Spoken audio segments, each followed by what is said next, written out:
కొంతమంది ఉద్యోగస్తులకు ఈరోజు సభ వేదికపై వచ్చిన ప్రతి ఒక్కరికి ధన్యవాదాలు.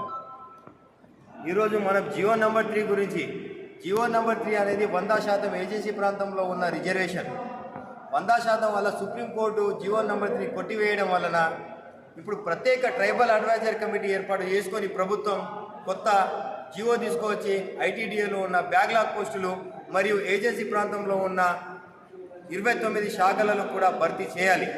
అదేవిధంగా 1/70 చట్టాన్ని కూడా ఏజెన్సీ ప్రాంతంలో పకడ్బందీగా అమలు చేయాలి. ఏజెన్సీ ప్రాంతంలో ఎన్నో వేల పోస్టులు ఖాళీగా ఉన్నాయి ఐటీడీఏలో, కానీ ఇప్పటి వరకు ఏ ప్రభుత్వం కూడా భర్తీ చేయడం లేదు. గత ప్రభుత్వం కూడా ఇలానే మోసం చేసింది. జియో నెంబర్ 3 పోయింది, కోర్టుల కేసు ఉంది, సుప్రీంకోర్టుల కేసు ఉంది, సుప్రీంకోర్టుల కేసు ఉంది మాత్రం చెప్పడం, కానీ మరి బ్యాక్లాగ్ ఉన్న పోస్టులు ఎందుకు భర్తీ చేయలేదో అర్థం కావడం లేదు.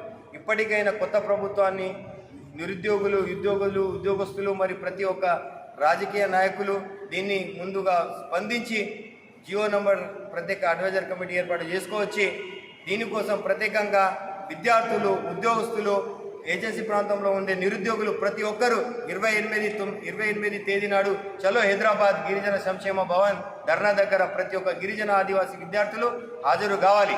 అదేవిధంగా ముఖ్యంగా అయితే ఏజెన్సీ ప్రాంతంలో ఉన్న జియో నెంబర్ 3 ద్వారా ఉద్యోగాలు పొందిన మన ఉద్యోగస్తుల పిల్లలు మరియు ఉద్యోగస్తులు చేస్తున్న వాళ్ళ యొక్క